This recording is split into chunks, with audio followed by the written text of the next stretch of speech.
CC ক্যামেরার ফুটেজে দেখা যাচ্ছে দুইজন ছাত্রী স্কুলে যাচ্ছে। তাদের দেখে এক যুবক অশালীন অঙ্গভঙ্গি করছে। এমন ভিডিও সামাজিক যোগাযোগ মাধ্যমে ভাইরাল হলে সারা দেশে নিন্দার ঝড় ওঠে। এর পরিপ্রেক্ষিতে অভিভাবকরা বখাটেকে ধরে বিদ্যালয়ে নিয়ে গেলে তাকে মুচলেকা দিয়ে ছেড়ে দেওয়া হয়। এতে আপত্তি ওঠে সচেতন মহলে।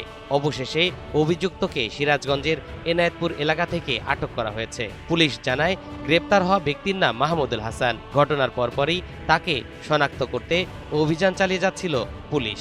এরপর সিরাজগঞ্জের এনায়েতপুর থেকে তাকে গ্রেপ্তার করা সম্ভব হয়।